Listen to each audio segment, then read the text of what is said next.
Okay, and we're Hey. live. Hey, Hello, guys. everyone. Hi. Welcome to the Aussie Carnivore Connection.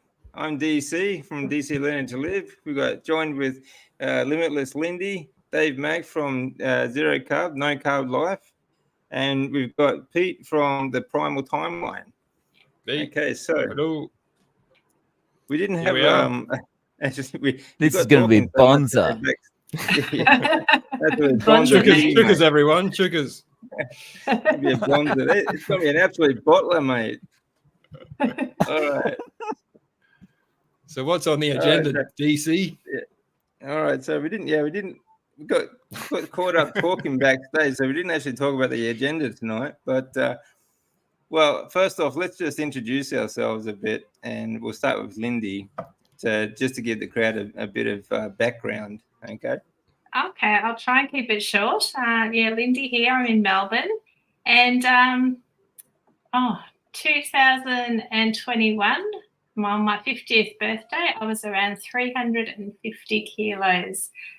Pretty lost, depressed, anxiety, mobility issues, type 2 diabetic, sleep apnea, lots of issues as you would expect at that weight, and decided to try keto, failed on that, and discovered Carnivore.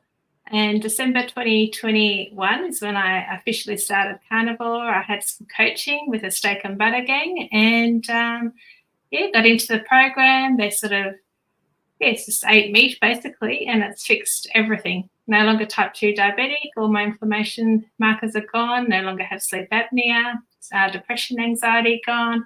I'm down to around 123 kilos this morning from 350, so over half my weight is gone. Still a long way to go, but Carnivore has been healing in so many ways. Used to be painfully shy, and here I am now sharing my story on YouTube. So, and power of meat. So Absolutely. Powered by meat, mate. Excellent. That's amazing, Lindy. Yeah, that's a huge weight loss. You must feel very light now. Awesome. I do feel very light on my feet, and I just completed my first 5-day water fast. Me, of all people, I was able to do that, and I just feel amazing after that. So I think I'm addicted to fasting now because, I've got some plans to do a lot more fasting. Obviously, autophagy is big on my agenda this year. Try and get rid of some loose skin and see how far I go with that. So I think just getting out there, exploring the world again. I was pretty much housebound for about 10 years. So just starting to get out now and do some things. So getting my life back. Excellent. All right. Well, let's go to Dave Mack. I think most people are going to know Dave because he's very popular. But anyway. I'll just cheers. I'll just give a quick introduction. I'm Dave. Started Carnivore in June of 2022, and in that time I've lost about 30 odd pounds or 15 kilos, and feel better than ever. It's been awesome, and arthritis gone, all sorts of stuff. It's great. And happy to be on here. Looking forward to the bonziness and having a bit of a crikey carnivore evening. So good to see you all. Absolutely. Crikey. Okay. Let's go with Pete then. I'm Pete, the Primal Timeline, Carnivore since April 2023. I've since about late 22, I've lost 65 pounds. I have cured my depression, anxiety, addiction issues, and a gut issue too. So it's quite the parcel of carnivore benefits for me. And also very pleased to be here. Thank you, DC. Very cool. Yeah. It's an absolute bonder tonight. We're going to have a great one. Next week, it promises to be another bottler. Next week, we'll be joined by, hopefully, Rod from Stay Strong, Live Long, another Aussie carnivore from New South Wales. So that'll be a good one. So everyone should stay tuned for that one. But I'm DC, DC Learning to Live. Fighting I was terminally ill. Yeah, well, I was given a terminal cancer diagnosis back in 2012 and 2014. Now 9.5 years remission, 10 months on carnivore, and just healing both from cancer and the damage done from chemotherapy. So carnivore has given me a whole new lease on life and given me a whole new life. So a lot of things that we're all fighting, but carnivore, the natural human diet and or proper human diet, whichever way you want to say it, it works miracles. It really does. So okay, absolutely. So, yeah. What would be your best tips, do you think, guys? Tips. Well, Dave doesn't want to answer that question. So. Okay, Dave, you don't have to answer that, mate, but come and join us again. His best tip is to ghost everyone. I've given some tips in my videos recently. My latest video is about facing against the issue of moderation. Can you moderate on this diet? As in, can you moderate other things like sugar or plant material, that sort of stuff? And I came to the conclusion in my video that no, you can't. You have to stick to it, and that's when you reap the benefits. So no moderation allowed. Yeah, there's a tip. Yeah, very good. Yeah, that's a great tip. Anyone want to comment on that? Moderation? I am definitely an abstainer, which is the same as Pete. I can't moderate my food. I know that now, so I abstain from anything that is going to throw me off the carnivore train. So yeah, I'm in the same camp here. I'm an abstainer. Yeah, and it gets so easy to abstain.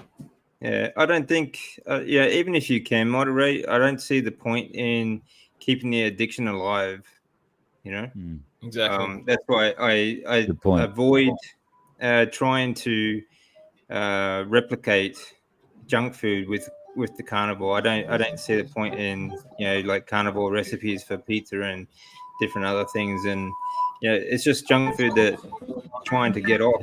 Why try and recreate it? So.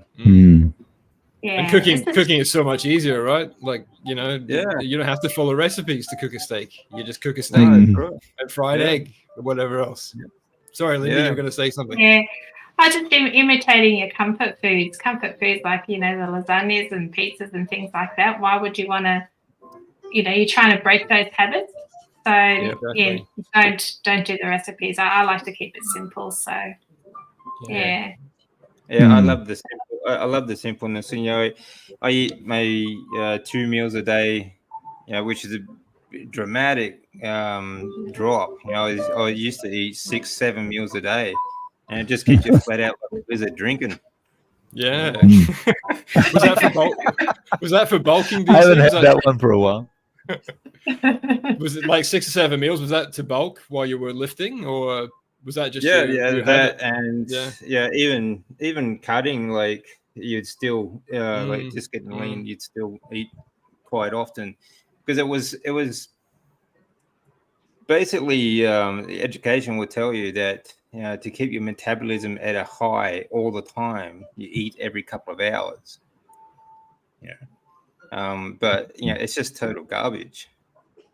I've gone down to 1 or 2 meals a day, and I don't feel any difference. Actually, I feel a lot better actually, and recovery has been a lot better. I don't get any muscle soreness. I get a little bit tight, a little bit stiff, but I don't get actual like hard to handle sort of muscle soreness. Like I do some pretty brutal leg workouts, and sometimes back in the day, like I wouldn't be able to sit down for a week, so because of the muscle soreness. But now I'm fine. Yeah, I've noticed that too. I've started working out and lifting a bit, and I might come back from the gym and maybe have 5-10 minutes of slight discomfort, but then you forget about it and it's gone. Yeah, that's right. Every time you go home, your legs feel like jelly for a while. But, jelly legs. Yeah, and the next day ready to go again. So Yeah, you can work out every day if you so choose. Yeah, that's right. Yeah, I mean, you don't need to, but yeah, you could. Yeah, exactly. Some groovy background music happening there. Is that? Oh yeah, sorry about that. Sorry about that. No, it's good. It's filling the dead air for us. It's fantastic. It's a ripper. I'm running through my mind. What are some Australian words I can use to describe the music? But nothing. I know. I feel like I need to go pull Google out and pull it up because I've forgotten as well.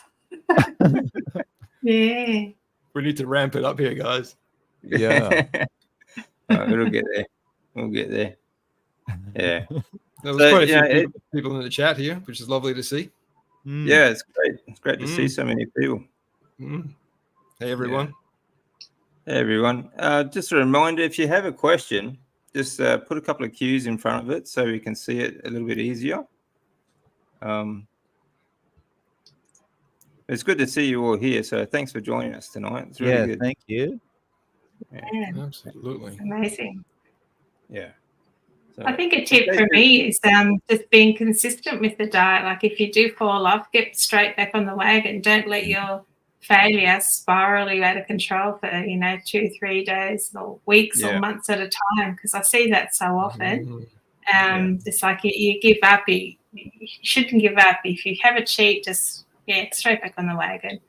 So consistency is over perfection for sure. I think that's a really with good. Anything really that you do, yeah. With everything that you do, it's not. What is it? Consistency over time is better than like waiting for perfection. Yeah. And you never. I mean, it's never going to be perfect. You're always going to have setbacks and things like that. But the results come over time, and so don't be too hard on yourself if you do fall off the wagon. As long as you get back on it, Yeah. Yeah. Especially like this time of the year, there's going to be slip ups. Christmas, New Year's, people are kind of used to going out with their family and friends and things like that too. So. Yeah. Come January 1st, I was so relieved when we hit January 1st. It was like, thank God that's over. All the having to explain to people what you're doing and refusing things, and I did really well, but let's get back to normal here. Come on, and we are, thankfully. Yeah, and like sometimes you have birthdays or something, a function coming up, and you fall off the wagon. You think, oh well, I'll start again after that event. Now, how much damage can you do from that time until like a week or so when that event is? And a week worth of damage of just eating crap, and then you've got to go through all the carb cravings and all that stuff again. It's just not worth it. No, that's right. Just never put it off. And I was a big one for that. I started diets every other week, and every week I was on a diet. And I'll start Monday. I'll start on the first of the month, and I just kept extending it. It's a difficult cycle to break. Yeah. There's never a better time to start than now. Yes. Every meal that you have, or every junk food that you put into your mouth, it has an effect that will last, a long time.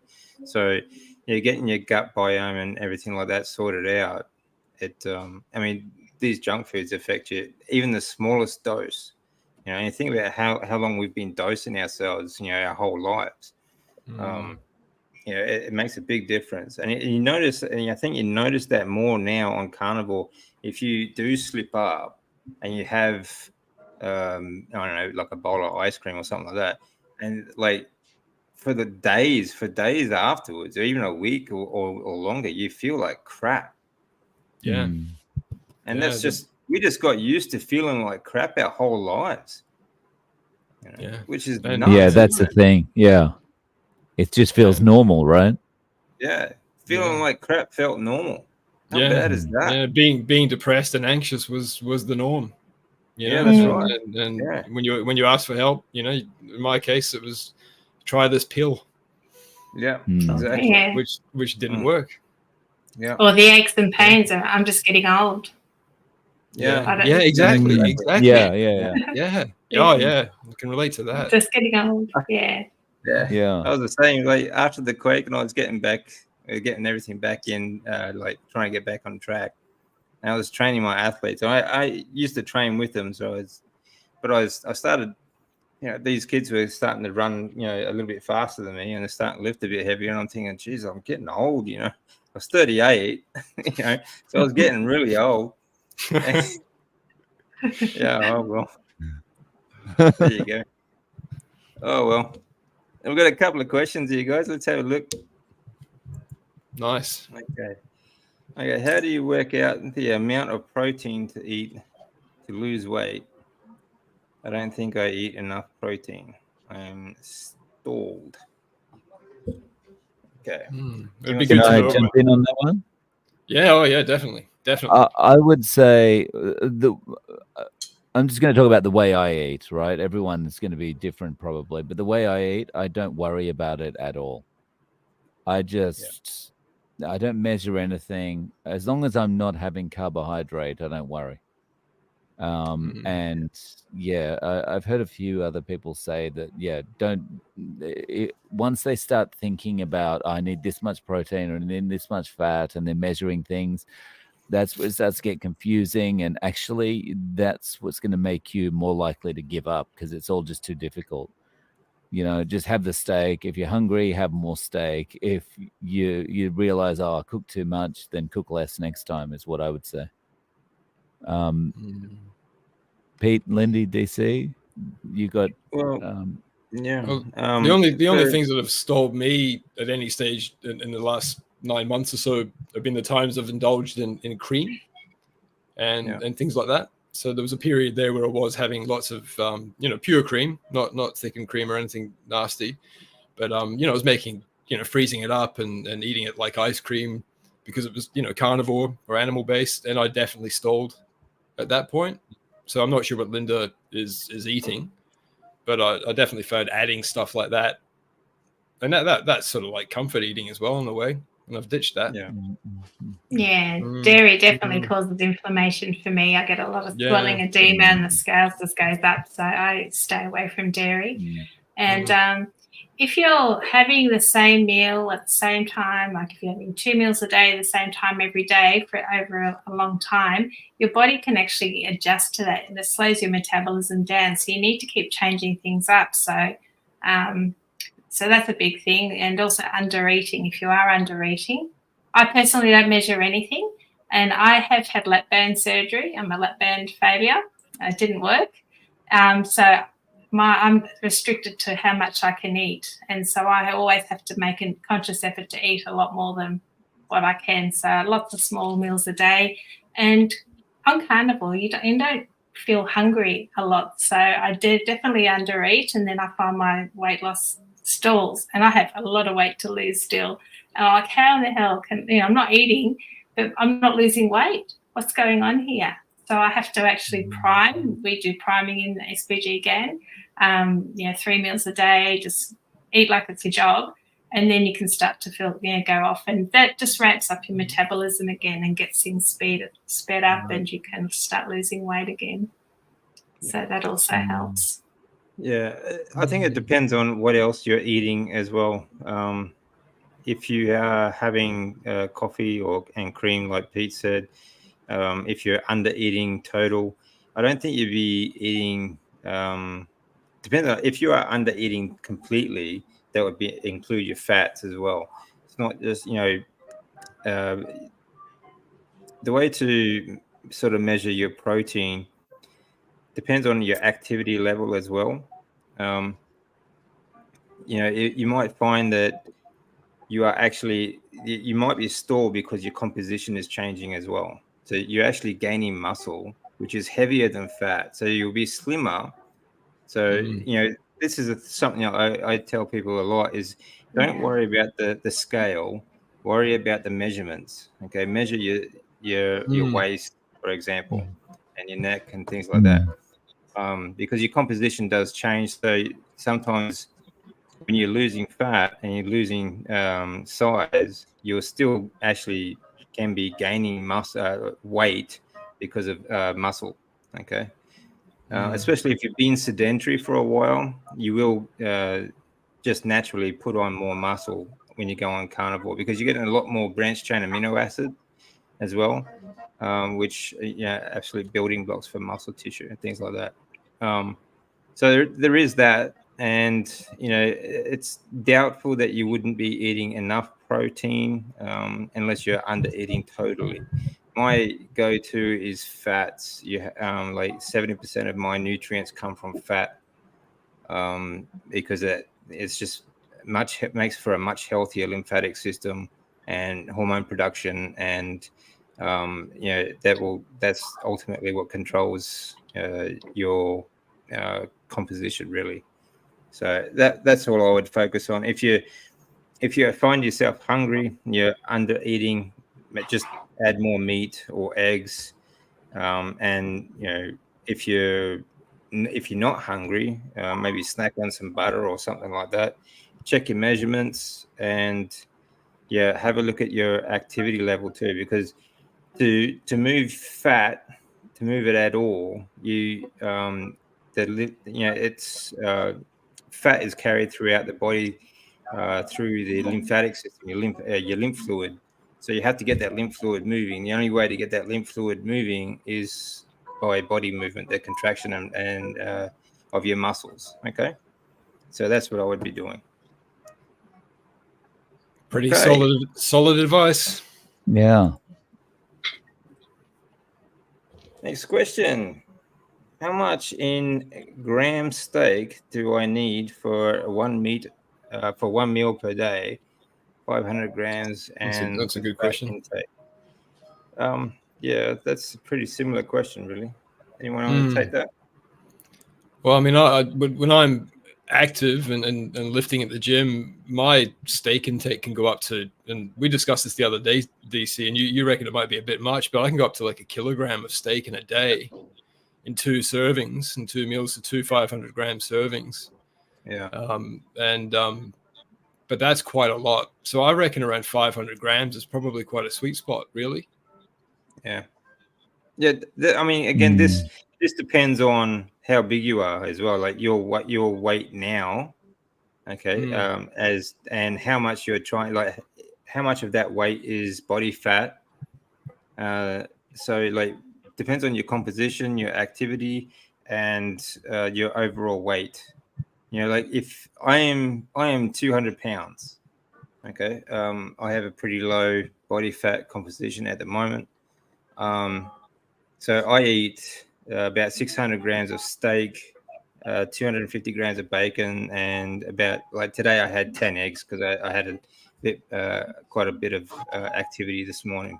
So depends on my active days. I eat quite a bit. On days that I don't do much, I maybe cut out the eggs, and I'll have the 500 grams of steak and 200 grams of bacon. So it just depends on your activity, your body composition and size, your weight, and that sort of things as well. So that's how you would work it out. I would say even if you're around my size, around 200 pounds, okay, is about 90, just over 90 kilos. If you're sedentary, not very active, 500 grams of steak would get you through. And if you do feel hungry after that, have a couple of eggs, or even a bit of butter and that sort of thing. So there's a lot involved. Like depends on. I mean, it's not very difficult to work out, and it's something you're going to have to play around with, because if you're hungry all the time, then you're not eating enough. Simple as that. Yeah. So just go by that. Just go by your hunger signals. Okay. Dave Mack, you're 1 meal a day, right? Yeah, mostly.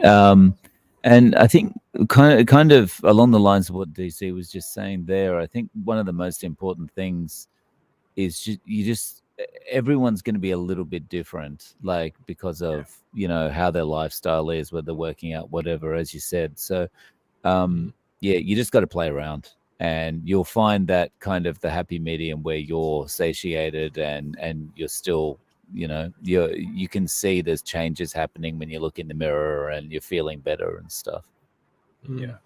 Yeah. And don't be afraid of eating fat. That's, you know, that your first priority should be fats, okay, for nutrients, then proteins. All right. So, but you know, there are a lot more nutrients involved, or a lot more energy involved with fat. So, if you have like a cheap steak, say a chuck steak, are usually quite fatty. So, like, you only need like half as much of, you know, fat as you do the rest of the steak, sort of thing. So that'll give you the protein that you need as well. So. But just play around with it, and if you, like I said, if you're hungry, then you're not eating enough. Anyone else? 100%. I just keep it simple. I don't measure anything. I just eat, and when I'm full, I put the rest in the fridge and have it tomorrow. So, yeah, that's why keto didn't work for me, measuring and all that stuff. I just couldn't do it. If I just, just eat when I'm hungry and then don't eat when I'm not. So, that's the difference. The big difference between keto and carnivore. Keto, you're still counting macronutrients, and you know, a lot of people just don't have the time or just can't be bothered doing that sort of stuff. You know, every meal you have to sort of start measuring out all these macronutrients, and I mean, it's a pain in the butt. You know, like, you know, that's the greatest thing about carnivore. Apart from the health benefits, you know, it's just so simple. And that's the way it should be, you know. Like I keep telling people, like, it is the next basic instinct to breathing. It should be as easy as breathing, you know. Yeah. Well so said. Bloody easy, mate. So bloody easy. I think that definitely is the problem with keto. Like when you're really, really super hungry all of a sudden, right? You don't want to go into the kitchen. You want to go into the kitchen and slap the steak on the pan, right? You don't want to go in there and pull out your measuring cup and go, how much almond flour can I have today? You know, it's like how much rice. Yeah, exactly. Yeah. And you'll always go over inevitably anyway. It's too hard to measure out 30 grams of carbs or whatever you're aiming for. You know, it's ridiculous. Well, it's not ridiculous. It's good, but it's much easier. The problem, the biggest, and another problem with that is that, you know, like each macronutrient, like you might say you count all your macronutrients, you weigh them all, but you know, 100 grams or 300 grams of steak of one steak to 300 grams of another steak, they're going to have different they're going to have different levels of nutrients in them as well. Not all of them are the same. And like 100 grams of rice and another 100 grams of rice, it's not as accurate as people think it is, you know. Just keep it simple. Keep it simple. It shouldn't be so damn hard, you know. Yeah. All right. Next question. How was all your experiences over the holiday season? Not a bad question. How about you, Lindsay? Yeah, I did have a slip up over the holidays with a block of chocolate, which was not very nice, and went straight back on the wagon straight away. And then Christmas events, I did really well. I did eat a bit of cheese just to help get me through, but like I attended all the functions, but I ate beforehand so that I just sort of grazed on a little bit of cheese and didn't have to eat, because my husband's family, they decided to do a pizza Christmas. They ordered a bunch of pizzas, and I'm like, great, that's what a carnivore wants to hear, you know.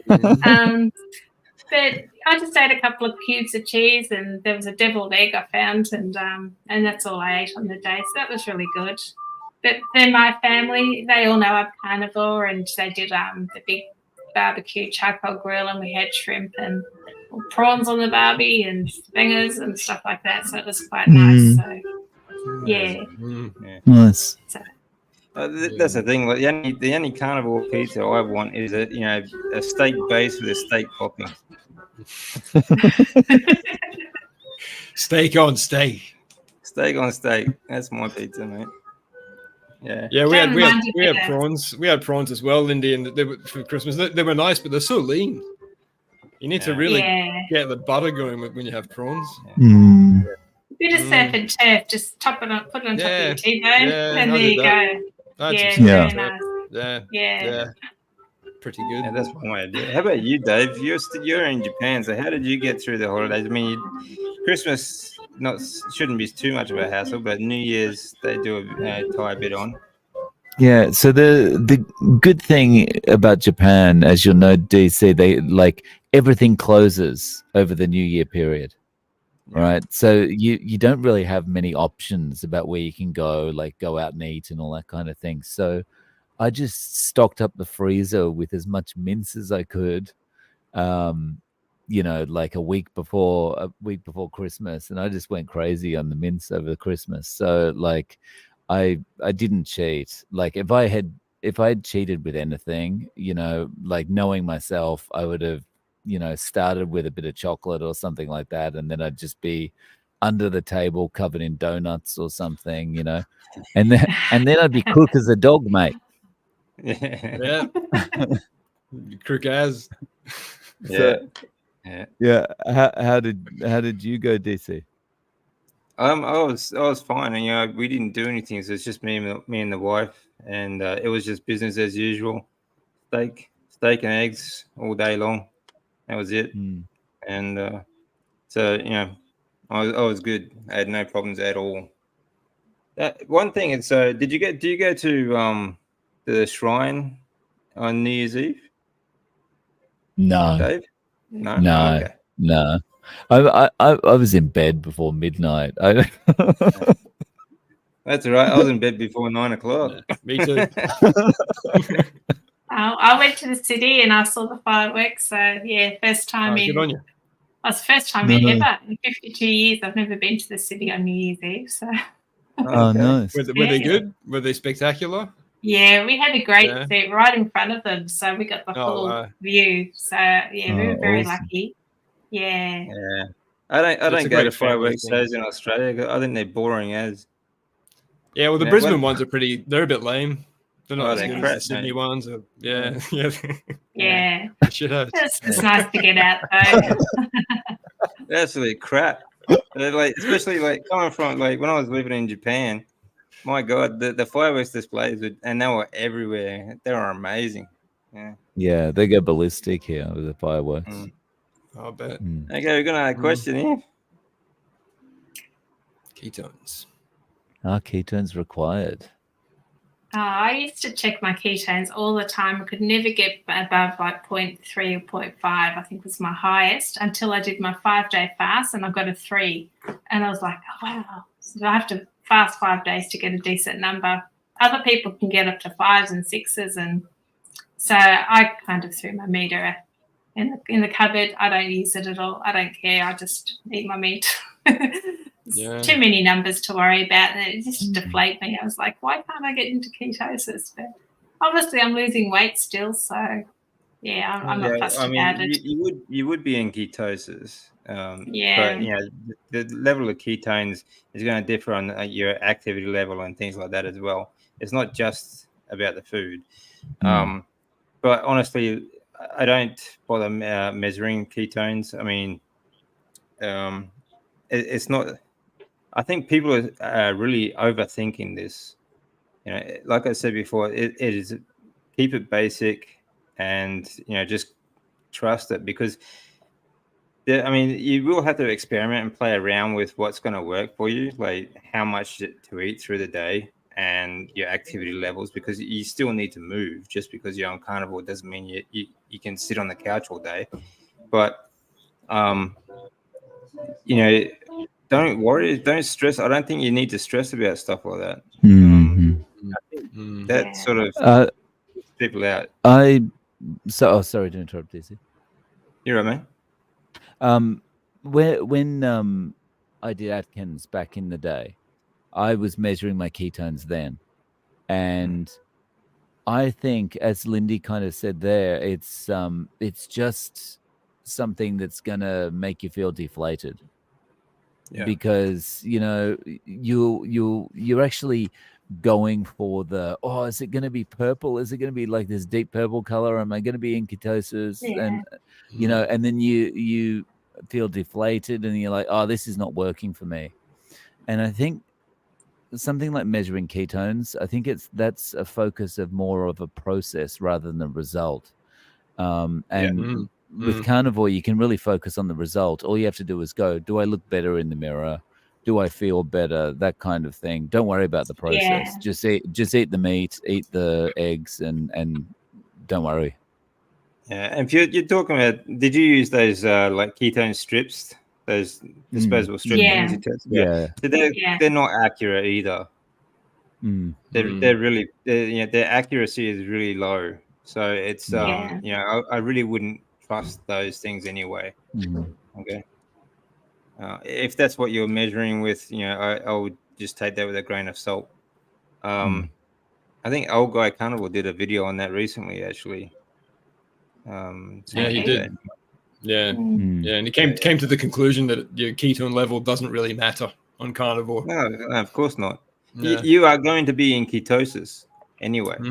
You are pretty much. I mean, the only way you're going to go out of ketosis is like start eating junk food again. So I don't stress that stuff. Yeah.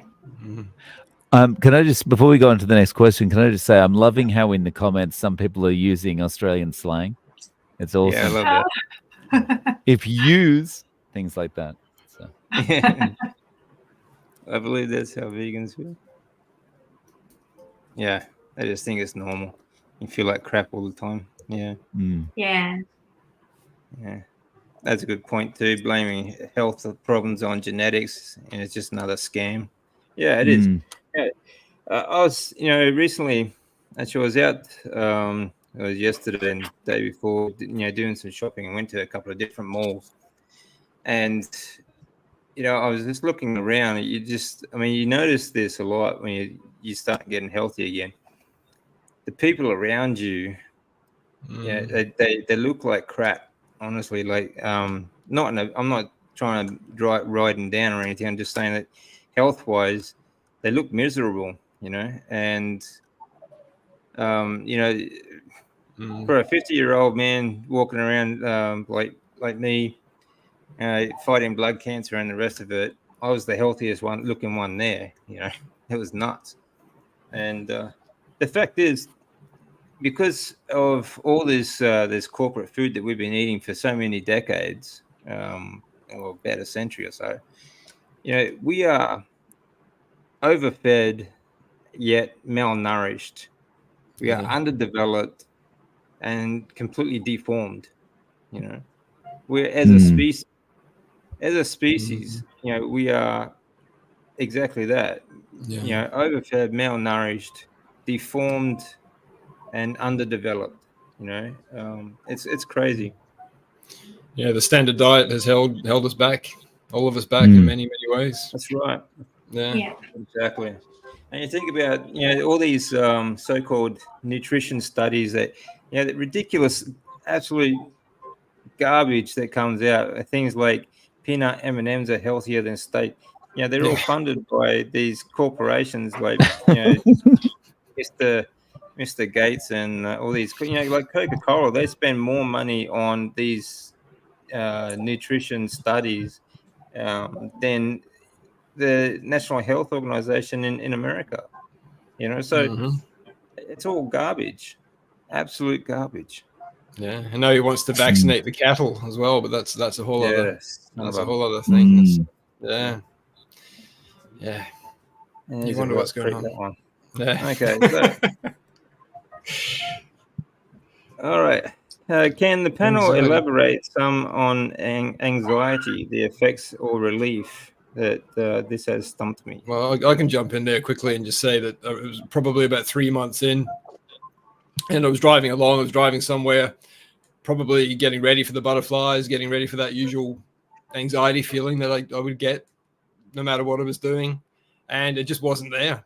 And I really had to catch myself, like, why do I feel okay with this? Why do I feel normal? And it's just got better and better from there. So my theory is that it's just it was brain inflammation. That for 20 years, all that suffering was because I was inflamed. and badly inflamed, and eating seed oils and sugar and anything and alcohol, anything I wanted to dump in my body, I did. And and removing all that, it was just night and day. It was like, what the hell is this?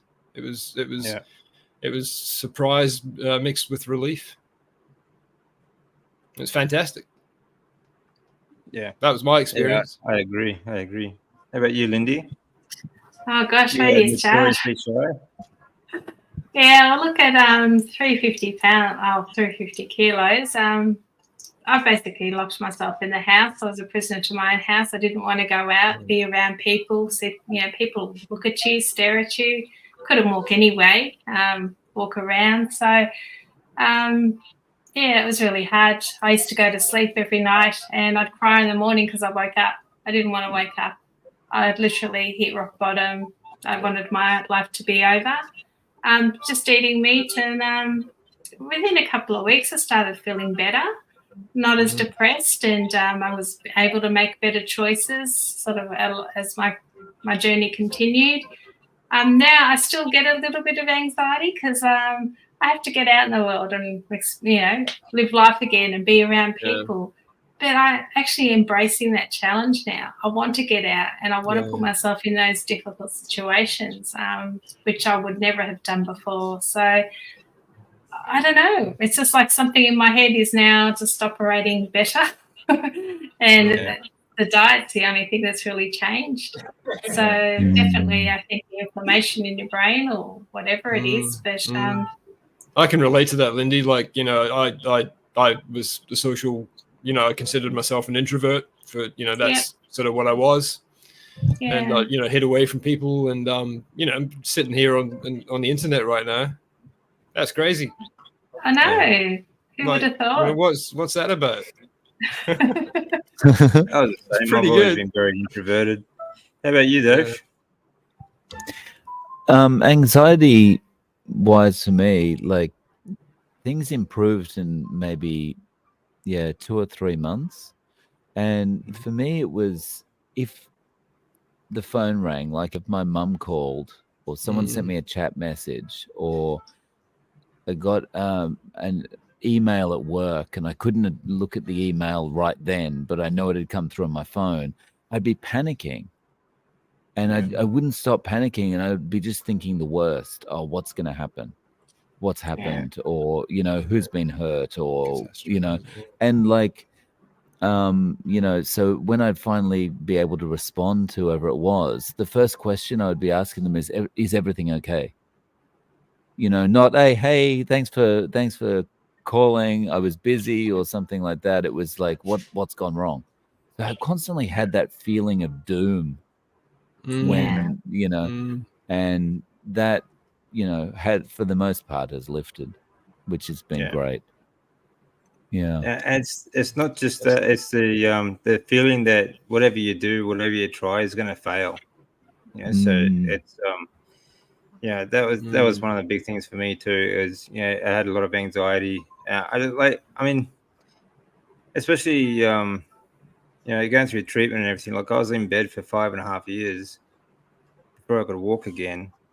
And even then, like just getting outside to try and start, get myself moving again. That was, I had a lot of trouble just getting myself to. I mean, it wasn't just the physical thing. Like emotionally, I had a lot of anxiety about just leaving the door. So I just wanted to stay inside and just die really. But like now, geez, now we're doing YouTube channels. We're out all the time. I know. The difference. Plus, the fact is, like, inflammation. We don't have that inflammation in our brain for one thing, but we're getting a lot more cholesterol to the brain, which helps us think. A lot of it's all this BS about cholesterol being so bad for you or anything like that. Like your liver produces 80% of your blood cholesterol. Your blood cholesterol is different to your dietary cholesterol, so it's not going to affect it anyway. But the other 25% is in your brain. That's what helps you think. you know. And when you're on a low cholesterol diet, that's what causes anxiety. That's what causes depression. That's what causes mental illness. Okay. It can lead to dementia and things like that in later life. Yeah. Yeah. Alzheimer's, all the rest of it. Yeah. So dairy bothered me, so I avoid it. Yeah, that's another thing. Yeah. The great thing about carnivore is you eliminate everything that's holding you back. And it gives you that opportunity to figure out exactly what's making you feel sick as well. I love that. Yeah. Hey, fellow Aussies.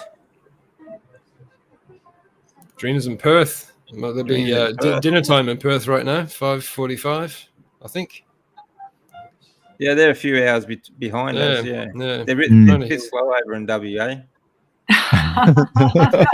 Don't say that. No, never.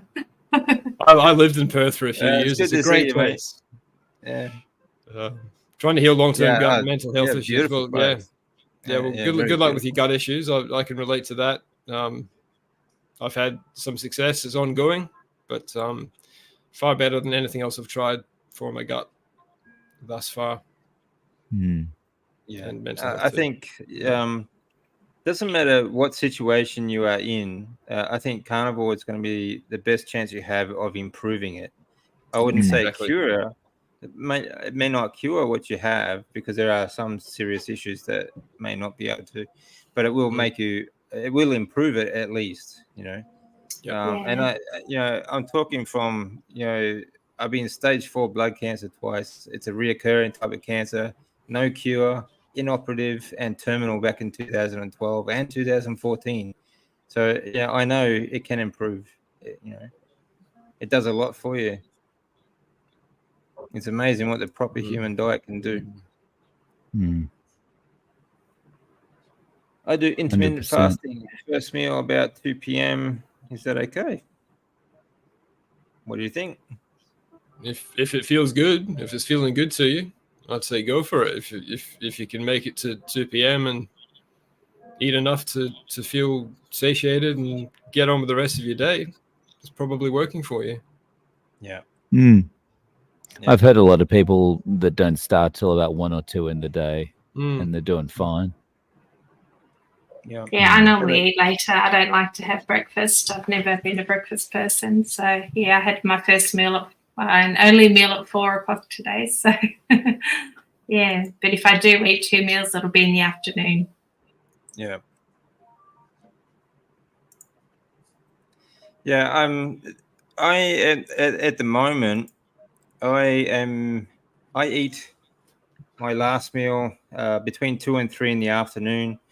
And then I won't eat again till the next morning. I'll get up. I do deep breathing. Like this morning, I did breathing. I did 10 sprints on the bike, like every minute on the minute for 20 seconds. Then I did 200 push-ups.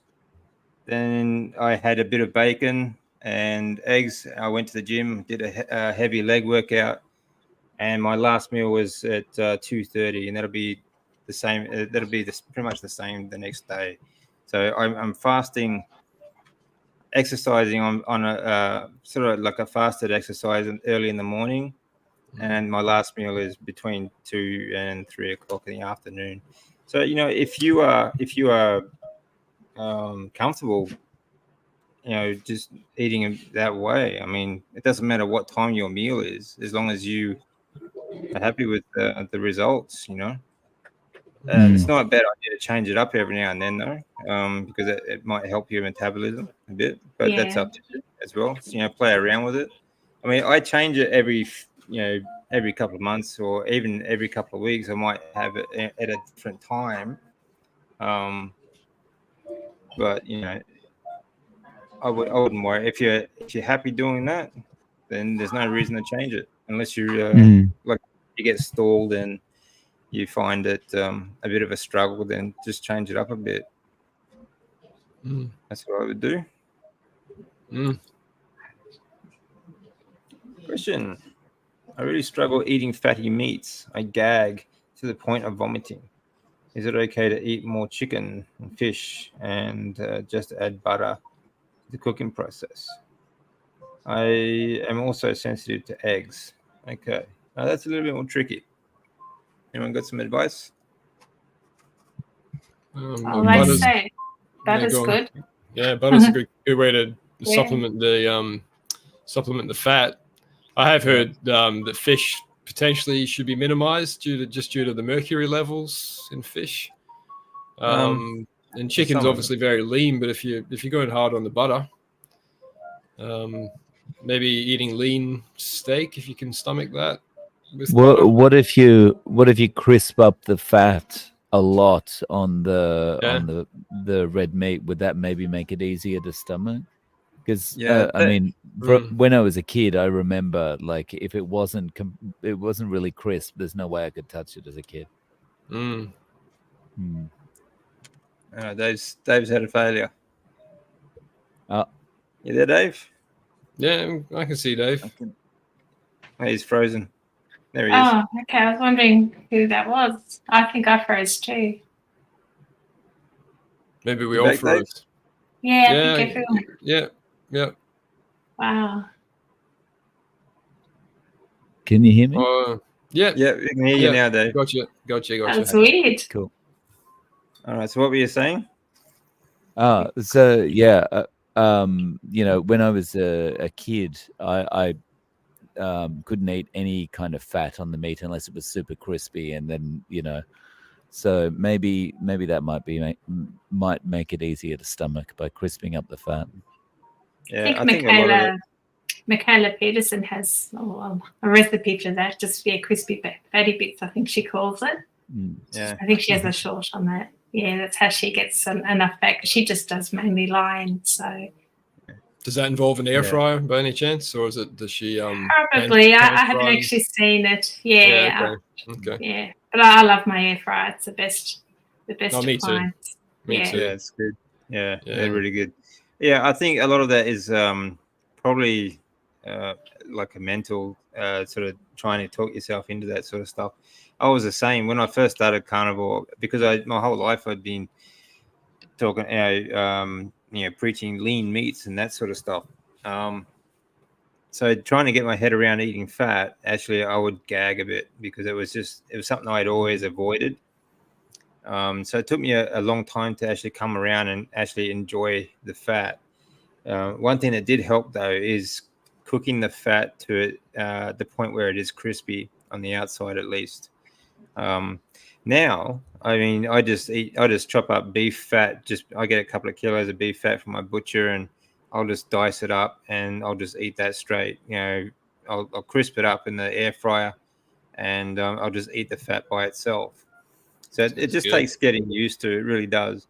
But until then, if I wouldn't just be cooking with the butter, maybe cook with tallow would be great, or even bacon grease or something like that, and then put butter on top of the chicken.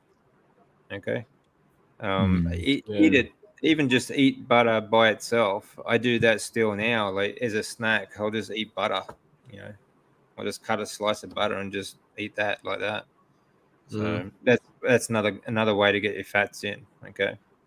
But as butter is fantastic, but again, the best source of fat is going to be beef fat for nutrients.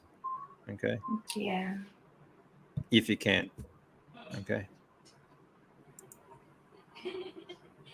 Montana, thanks for joining us.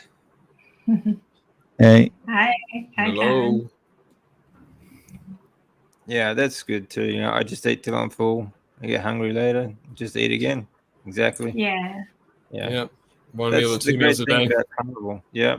That's the thing. It's so simple, It really is. It doesn't have to be so overcomplicated all the time, Yeah.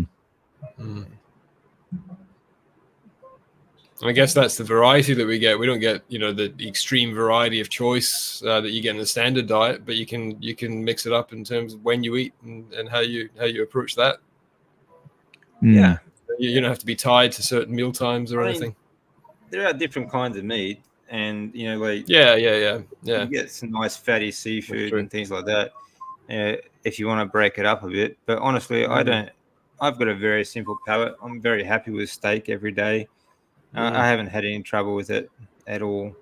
I did start on different meats. I started, I had chicken and I tried pork and things like that. And I still will eat pork every now and then. But like in Japan, actually, I don't mind pork at all. But here, I don't. I just stick to the beef now. So Yeah, it's funny. I did that too. I sort of deviated away from pork pretty early on. I just found it just went so much better on beef. Just felt so much better on beef or lamb. Also, feel really great on lamb. Lamb's great too because it's very fatty. Yeah. Mm. I actually find I the first time I've had lamb in about 10 years was when I was back in Sydney, and it was awesome. Yeah. But it's just it's so hard to get here. Yeah. Right. They don't like it. They say it smells, so you can't get it anymore. I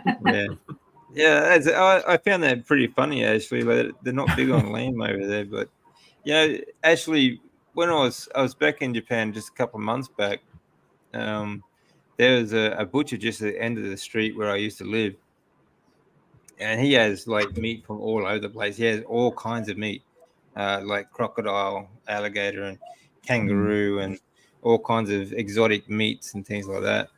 But apart from that, it's pretty hard to find. Yeah, I've never had crocodile. Hey, Mark. You're making me hungry. Hey, John, how you doing? Hey, John. Let's make sure I haven't missed a question here. Yeah. All right. Any one of you incorporate kangaroo in the diet? Oh, good question. I don't eat Skippy. I tried it. I tried it a few months ago, and it was okay. It was lean, so you really have to add something to it, add some fat to it. I found it fairly. People say it's gamey. I didn't find it gamey at all. I thought it was quite a light, almost a watery sort of meat compared to beef. But that was just a one-off. See what it was like. I tried, but the hoppers are too damn fast.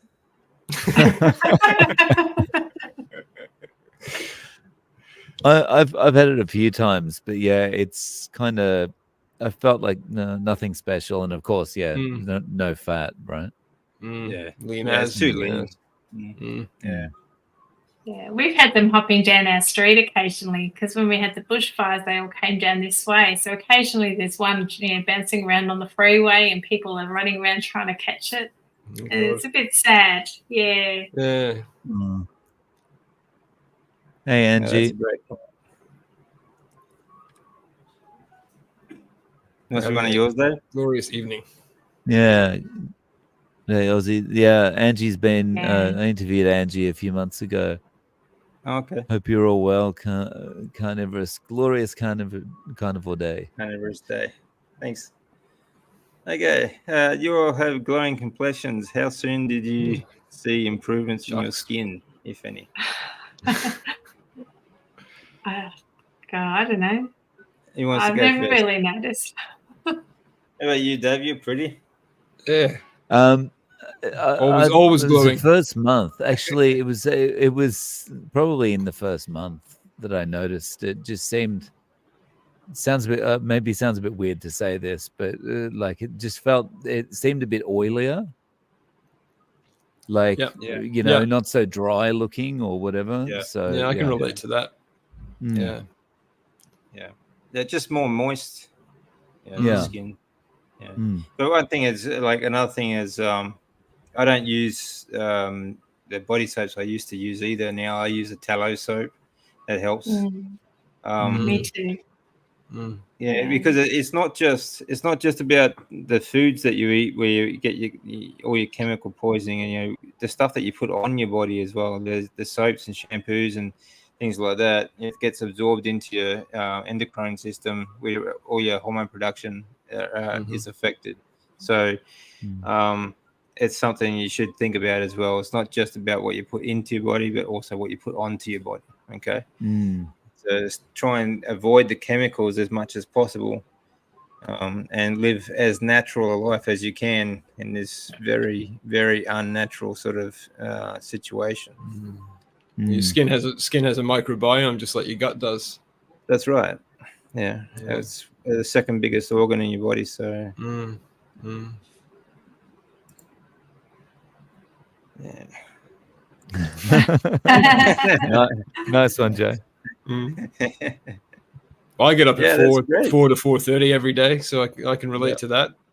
Yeah. I love I go to bed early and get up early. I love it. Best time of the day. Well, that's another thing too. You know, our bodies are synchronized like to the what is it, circadian rhythm. You know, we follow the light. You know, we're supposed to, when it gets dark, we're supposed to sleep. When it gets light, we're supposed to wake up. And that was something I had noticed a while back when the earthquake happened where we were living. We had no power. Everything was just dark. So when it got dark, we had nothing to do except try and sleep. And in between, you know, like all these aftershocks and sirens and everything like that, it was actually pretty good sleep because there was no distractions, there was no light, and as soon as it was light in the morning, I was up and we were out on bicycles trying to track down some food and water. Actually felt pretty good. You know? So that's something I've been following ever since. And you know, I try to get myself to bed pretty early, you know, between 8 and 9 o'clock, and always up by about 4 or 5. So it depends. You know, some mornings I'm up by 2 o'clock. You know. But when you wake up, you literally jump out of bed and you're ready to start the day. Oh, yeah. Whereas before it was this, I don't want to get any snooze button. I don't want to get out of bed. And a lot of that too is, it's not, I mean, not just, you know, just because of the carnival, but like giving up coffee, I think I've found that much easier to get out of bed as well. You know, like, I don't have those oxalates anymore. And you know, when I was kind of drinking my morning coffees for quite a while on Carnivore because I thought, you know, it was helping me wake up, sort of thing. But after a few days of quitting, I feel much more alert when I wake up. You know, so it made a big difference actually.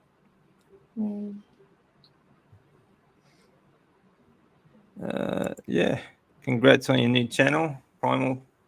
Well, thank you, Brent. Primal Pete. Yeah. Appreciate that. Thank you very much. Doing my best. If you use an early sleepers, why is live stream start so late?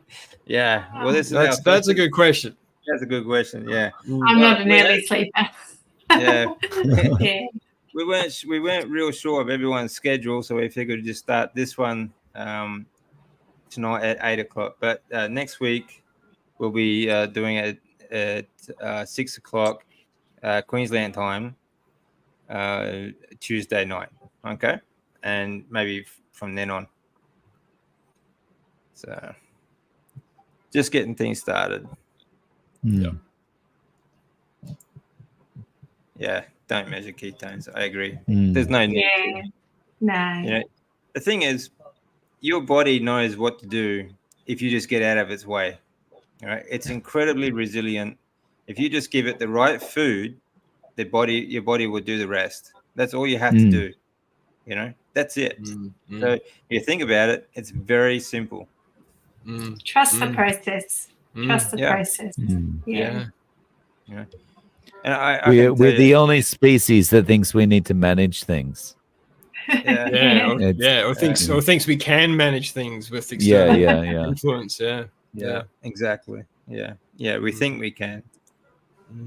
Yeah. Oh, you're very welcome. Yeah, I hope it helps. Cheers, Deb. No worries.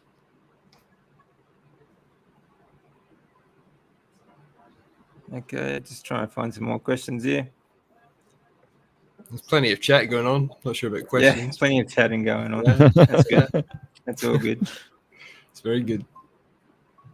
I did see a guy cleaning behind you, David. Do you want to send him around to my place and I get into my floors as well? After my floors. So, yeah. Yeah, I've got birds that fly around, and I need to go and mop after them because they're not potty trained. Yeah, I haven't been following them around today. So, what kind of birds? No worries, mate. We'll see you conures. soon. Yeah, conures, they're little parrots. Yeah, they're in bed now. So, Well, how cool. yeah. How cool. What's been the what do you think has been the most dramatic change for you guys, do you think? Arthritis for me. Arthritis? Or getting rid of it. Yeah. Yeah, I know. For I me- know, Dave, you had bad knee problems, didn't you? Yeah. It was just kind of like bone on bone, and that just it had to be about within 2 months it was gone. Incredible. I love that video, Dave, where you jump down the stairs. I mean, that's proof in itself, right? Yeah.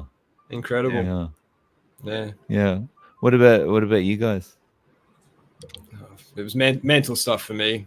You know, the weight loss had already begun prior to Carnivore, but just the mental stuff. You know, not feeling sad and anxious. Yeah. That was What about you, Lindy? Oh, I've got my life back. I literally had one foot in the grave. I didn't want to be here. I was just sat. I worked from home, so that was what was keeping me here. If I didn't have that, don't know. I just didn't want to be here. So now I want to live. I've got a bucket list of things I want to tick off, and just getting out there again. So it's giving me my life back. Yeah. Yeah, I've said that before. It's like a complete reboot, right? Oh yeah. I never thought I'd get out of it.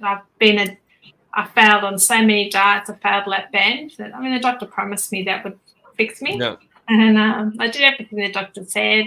Tried every diet, failed everything, and I thought I'd fail Carnivore as well. But thought, if I'm going to die, I'm going to die anyway. Why not die enjoying eating meat? And look what happened. I got my life back. So yeah. I was just so glad I gave it one last try. Yeah.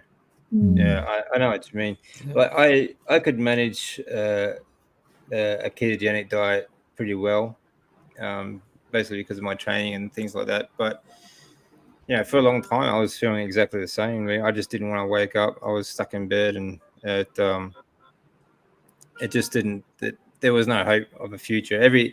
I had so much anxiety about every time I had a blood test done. Is it back? Is it going to be this time, sort of thing? And I just couldn't go. I just, it gets to the point where you just don't want to go through that stress anymore. But apart from all the little things, like keeping my blood markers now are all in a normal, healthy range, and that's been absolutely miraculous. Fantastic. It's not something that could be treated. The treatment wasn't going to help it. The treatment didn't help it. The treatment just made it worse. So, it was just, it's just it was a do or die sort of thing. It was kind of like, get on with dying or get on with living sort of situation for me for many years. So it was like, when this came along, I thought I was doing really well, actually, and I was doing pretty well on ketogenic. But when it went to Carnivore, everything just went up. Like, it was amazing. So, it's fantastic. Another question: do you know how to source good salmon here without all the mercury? Well, wild caught salmon is the best source of salmon, because you have the omega-3s and things like that. Plural, more than one. But like farmed fish is usually fed pellets, and stuff like that. So they don't really have the omega-3s that wild fish have, because they eat other fish and that sort of stuff. If you're going to eat seafood, honestly, I wouldn't really worry about the mercury stuff too much. It's really not that high, and it's still going to be a lot healthier than the crap food that you get from a supermarket. That's a good point. I'd also say, talk to you if you have a fishmonger. Talk to them. I've got a fishmonger near me, and they source all their fish from fishermen that are fishing off the coast of Stradbroke Island, which is very close to us. So if you know it's coming from Straddy, it's going to be good.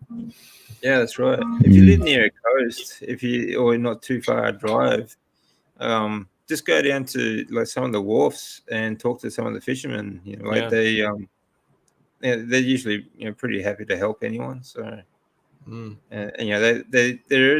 are try and have a look around for markets, like a fish market, where they actually sell to dealers and things like that, because they're open to the public as well. Apart from that, I would avoid supermarkets though, because it's all it's been frozen many times. It's usually come from overseas, and I just try and avoid that. Try and source locally, the same as you would for beef. Go to a butcher, a decent local butcher. As much as possible. Hello, Aussie Carnivore's brothers and sister. Just woke up. It's 3 a.m. here in the US. Oh, hi, Kimberly.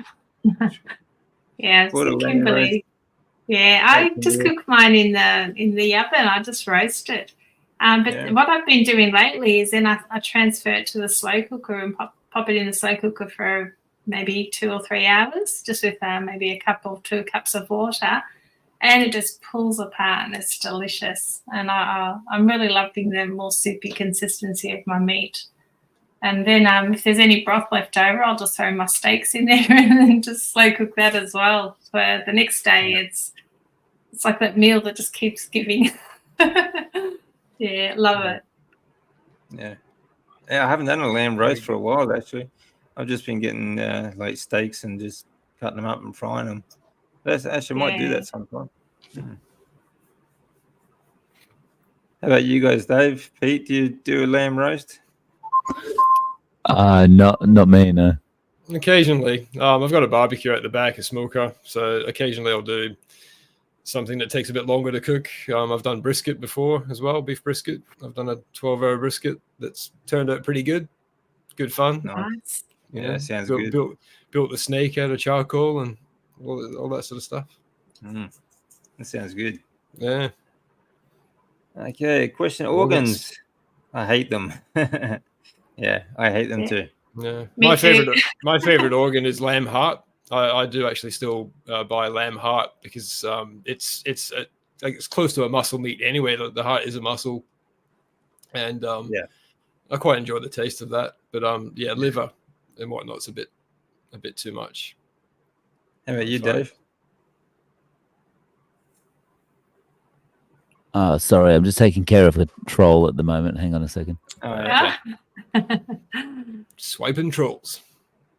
Swiping trolls. In Japan, they a lot of organ meat, and like they'll even eat the bowels. Every organ, including the bowels. I've never been big on that myself, but they do have.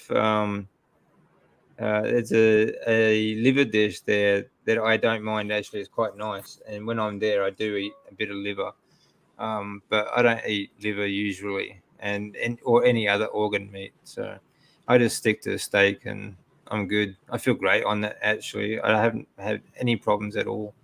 Do you lean towards grass-fed steak, DC, or are you quite happy with grain-fed? No, I'm quite happy. I mean, honestly, if you look at the way cattle are raised, they're basically grass-fed until the last few months.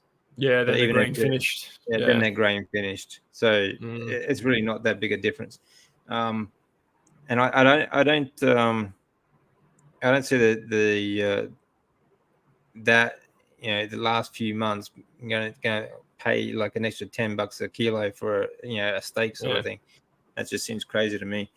But I feel fine. One of the biggest things for me, apart from my blood markers and things like that, is my immune system.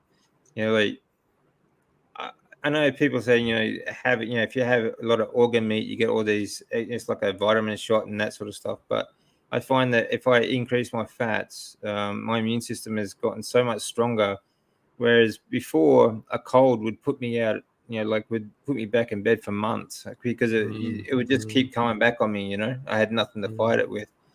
But the last time I had a cold, it lasted me 2 days. Just increasing fat, just eating a heap of beef fat, and I didn't stop moving. That's what helped me a lot too, is keeping myself moving while in taking in extra fat. I just killed it. It was gone. That's amazing to me. Yeah.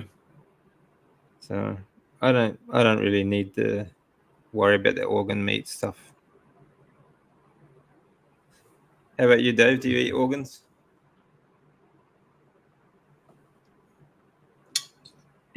My mute button's not working. Sorry. Yeah. Not typically, no. When up for yakiniku, sometimes I'll have some liver or something like barbecue, but otherwise, no. Yeah. Just stick to people watching yakiniku is barbecue restaurant, that sort of stuff. Buffet. I love that. I love that in Japan. You go yakiniku, I could do that every day. Honestly, it's so cheap and just so good. It's great. I remember the first yakiniku restaurant I experienced in Japan. It's like $35, 2 hours, all you can eat, all you can drink. You can just keep ordering the drinks. Obviously, that doesn't work now, but Yeah, they have like buffet, all you can eat and all you can drink, and that's the thing too. Japanese know moderation very well because. Actually, I was talking to Dave about this recently. It's not just these restaurants that all you can eat meat. They have all you can eat sweets shops as well, like all sorts of cake. And I'm talking about all kinds of sweets, ice cream, cakes, cookies, everything, you name it.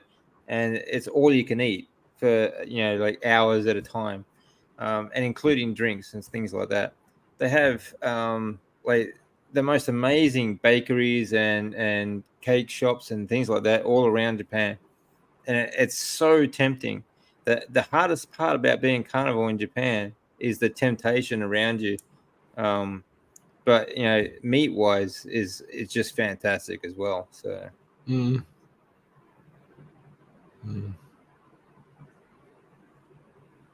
Buffalo, I've never tried buffalo.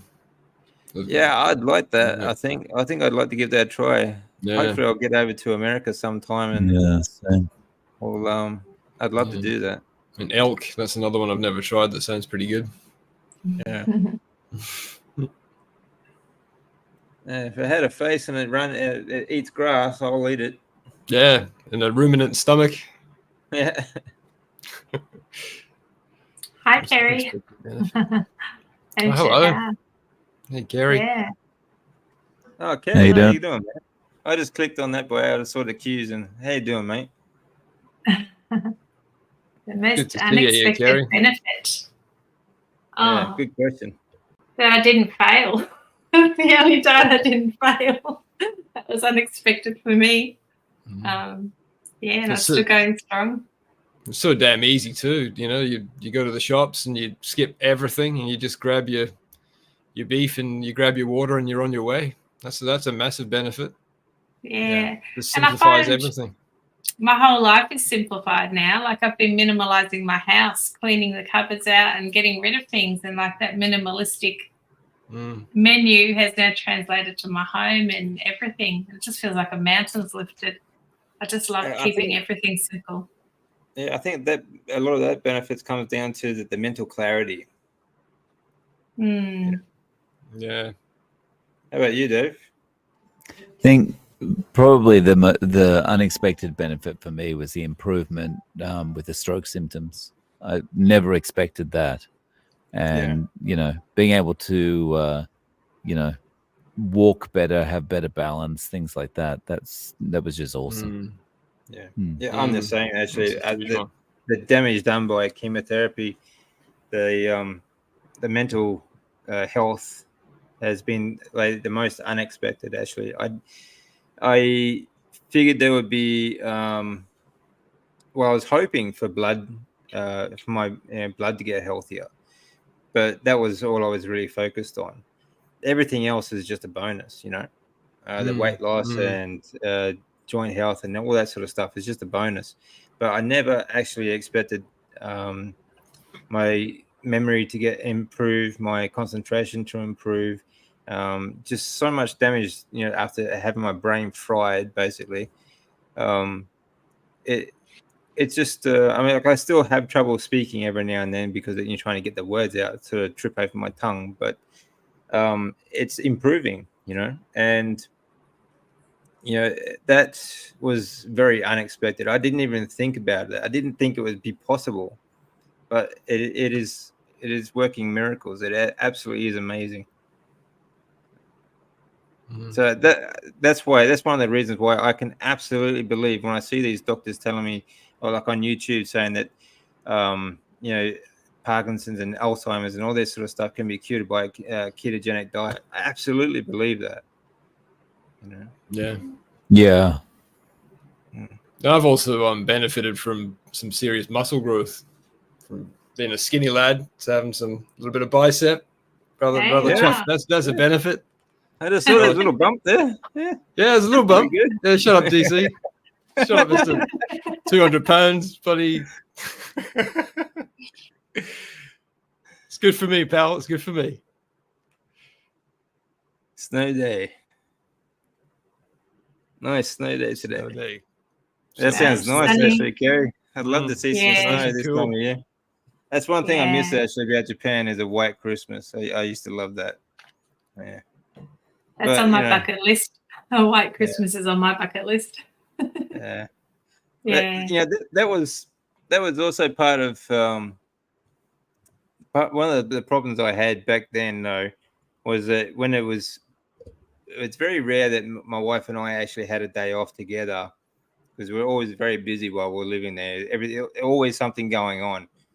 So every now and then, when we did have a day off together, we call it a hibernation day. It'd be snowing outside, and we just say, okay, let's hibernate today. We'll just stay home, watch movies all day, and we just have a day-long munch party. Like it'd just be junk food, no meals at all, just junk food all day.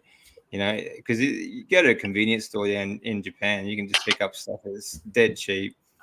And that was another problem I had when I was younger and stupid. But it was kind of fun too. Anyway, is it right on the lake, 0.5 inches? Okay.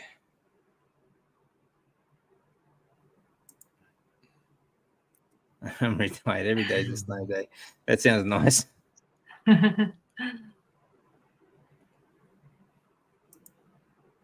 so grateful that measuring ketones and macros is unnecessary. Yeah, I agree. It just takes the struggle out of it, you know. Yeah. Everyone gets so serious about the way they eat, and it really doesn't have to be that way. You shouldn't have to think about it. You just go pick up a steak out of the fridge and that's it, you know. I think the problem is like people bring a regular way of eating is difficult because you're always thinking about, well, I shouldn't eat too much, but I feel hungry and I should balance this and I should balance that. And you know, people bring that difficulty of the old eating habits in with them when they're thinking about measuring and stuff as well, you know, and it's just everything's easier, right? Yeah. So much easier. Have a vegan in the comments somewhere? We got him. You got him? Okay. That was the troll. Yeah, got him. Vegetard. All you vegetards. Do any of you still take a multivitamin? No, I don't. No. I only take vitamin D and folate because I'm deficient in both. from my blood results. So they're the only ones I take. Yeah, nothing Okay. else. Yeah. Mm.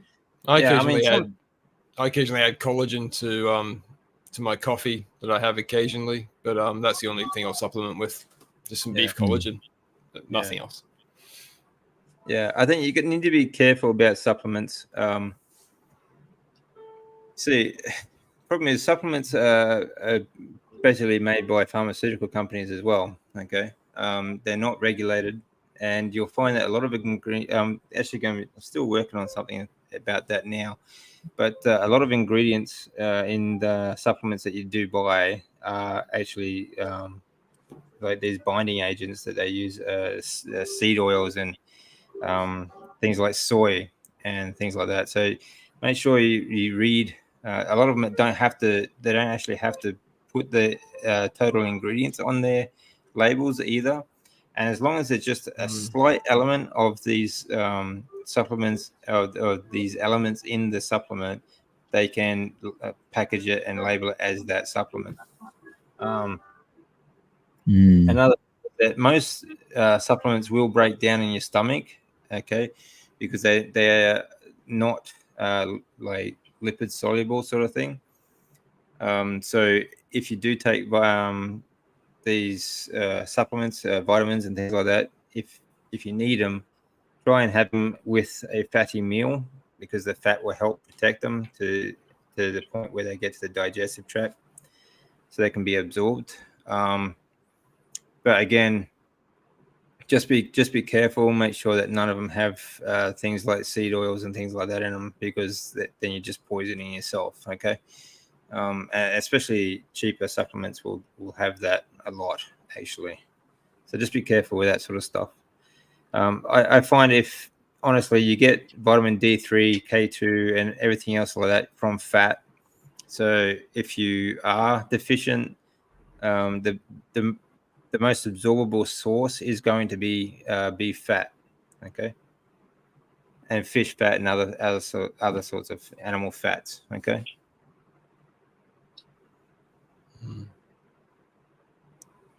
Let's see.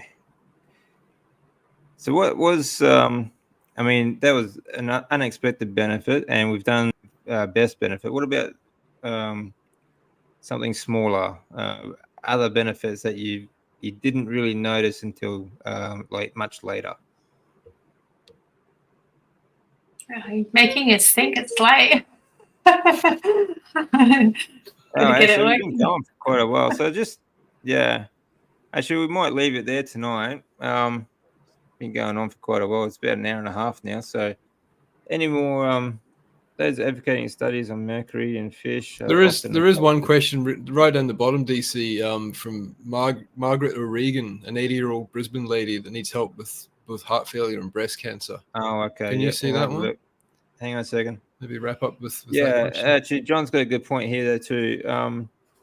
The fish are often opposed to fish consumption, yet there is minimal evidence supporting adverse reaction to eating fish. Yeah, I agree. Yeah, a lot of that mercury stuff is all about these climate change, climatards that are trying to push climate global warming and all that sort of garbage, and polluted oceans and that sort of BS. So I really wouldn't worry about it. Japanese, they eat fish all day long. They eat anything that comes out of the ocean. So yeah, well, that's saying something. Yeah, that's right. Even literally some of the stuff that they eat, it's not pretty. yeah, it makes you wonder. But they eat it. Yeah, meat sticks. I had some sashimi the other day for the first time in ages. I had some salmon sashimi, and it was really great, really yummy. Yeah. Just I was out and breaks things up a bit. Yeah, that's the thing too. They eat it. They eat most of the fish raw. Most of the Japanese fish consumption is raw. So if mercury was really a problem, I think there'd be a lot more sort of health issues than there are. So I think it's just BS. Okay, here's another question. Did any of you have better vision? Actually, yes. Yes, Yes. I do. Yeah. Yes. Less floaters. Yeah. Let's Attest to that. yes, Mm. crap in the eyes, and I have astigmatism, but I don't need to use glasses on the PC anymore, or up close reading and that sort of stuff. So yeah, it's amazing. Yeah. That's I couldn't another read. unexpected. Yeah, another unexpected Mm. benefit. Just I didn't think that would be possible either. Actually, Mm. I still need my reading glasses for up close, but oh well, you can't win them all. I can't Yeah. find that question. Where's that question? Right down near the bottom. It's quite a recent one. Oh, here we are. About 10 up. There we go. 80-year-old Brisbane lady needs help with both heart failure and breast cancer. Should I fast and then do carnivore?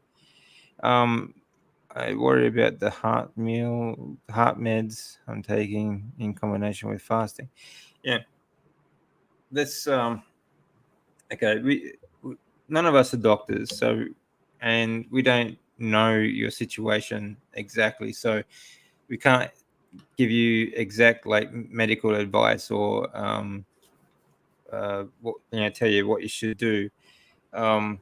I'm not going to tell you not to stop taking meds, but I do know that a lot of heart medications do actually have problems do actually cause problems with the heart. So that's a difficult one to that's a difficult one to do. But when it comes to cancer, obviously you should I fast and then do carnivore? Okay, so you maybe haven't started carnivore yet. I would start carnivore first. Okay. Yeah. It is far better to fast after you have loaded. Okay, so eat as much as you can. Get adjusted to carnivore diet first, because your body will go through a lot of changes, because especially like a lifetime of the standard Australian or Western style diet, your body will go through a lot of changes, and the best thing you can do is go carnivore first. Wean yourself onto it, because you're going to have a lot of withdrawal symptoms from coffee and junk food. These things are very, very addictive, so it's going to take you some time to adjust. But it can only improve your situation, and maybe if you want to start fasting, I wouldn't start fasting till about the 3-month mark. Maybe load for a week or two and then fast for maybe a day, and just try it for 1 day at a time to get used to it. And if you feel good with that, then maybe you can think about longer fast afterwards. But again, you still need to load. And I think the best thing you could do is wean yourself off the standard Western diet first, get onto carnivore, and be as strict as you can, because even with heart condition, the fat intake and the carnivore diet is going to improve your situation without doubt. That's just my thoughts on it. There's a Dr. Philip Avadia, MD, and he's got a book, Stay Off My Operating Table. So, he's a heart surgeon. Definitely recommend checking out his channel and researching, maybe buy the book or, just watch his videos. Definitely check out Philip Avadia, Yeah, but I wouldn't be changing any meds without your doctor knowing what you're doing. Definitely. I know not all doctors are carnivore friendly, but just do your research and take what you find to your doctor and say, hey, Dr. Philip Avadia says this, and that. I want to give this a try, and you maybe do it with his supervision.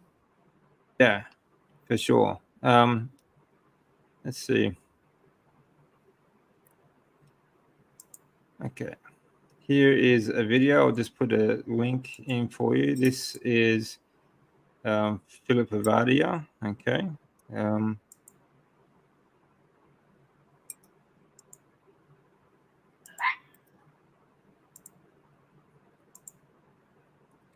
Okay.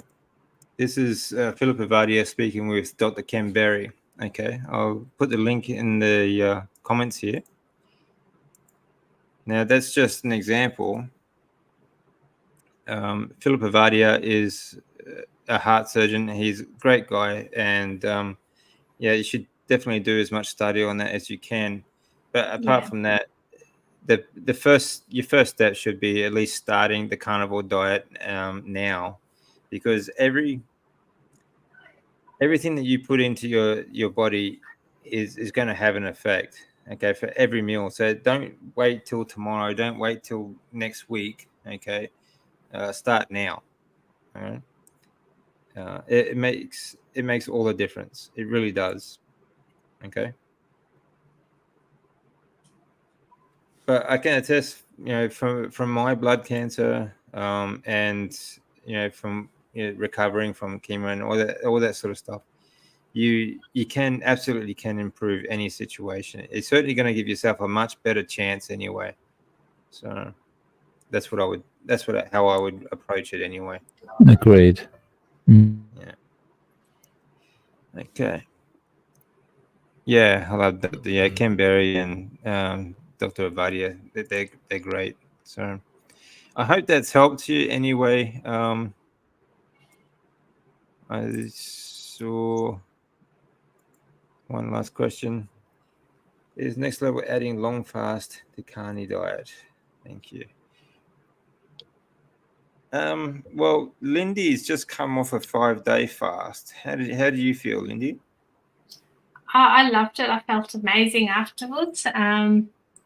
You don't need to fast. It's not necessary. I wanted to fast for autophagy, number one, because I have a lot of loose skin from excessive weight loss that I've had, but also just the healing benefits of it. I hear that there's a lot of healing, but I had so much energy and I feel amazing even now after my fast. I'm just buzzing, firing on all cylinders, so to speak.